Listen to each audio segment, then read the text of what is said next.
Every 5 minutes, someone in a war zone dies. Not from a bullet, but because a doctor didn't arrive in time. Today, we explore a brutal truth behind the Iran-Israel tensions. The silent medical crisis that takes more lives than the bombs. What happens in war zones? Hospitals bombed, ambulances blocked, doctors missing. Yahoo report says that 30% of hospitals were destroyed in just 2 weeks. Patients die waiting, not from injuries but from delays. Medical term, golden hour, the first hour after injury. But help reaches 3 to 6 hours later, or never. Imagine bleeding for 4 hours, with no one to even stop the blood. What kind of injuries happen? Crush syndrome, common when buildings collapse. Hypovolemic shock, when the body loses too much blood.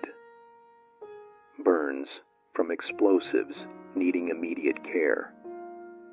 Children with fractured skulls, waiting on bare floors. Each injury has a chance of survival, but only with immediate treatment. Statistic: 75% of trauma deaths are preventable with care in 1 hour. What if this was your family, and there was no one to help? Modern medical innovation in war. Even when humans can't reach, science tries to step in. Used in war zones. Artificial blood, used when blood banks are destroyed. Portable ECMO, keeps lungs working outside the body. Drone telemedicine, helps doctors guide from afar. Biodegradable bandages for field wound sealing. Plasma expanders to stop hypovolemic shock. Sometimes a war zone ICU is just a tent and a prayer.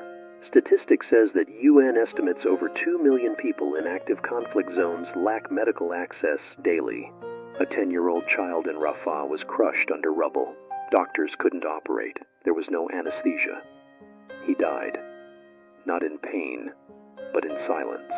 No child should die because a war didn't spare a hospital.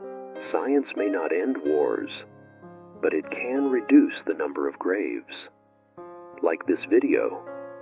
Subscribe for real medical stories the world forgets. Hit the bell to never miss a medical truth.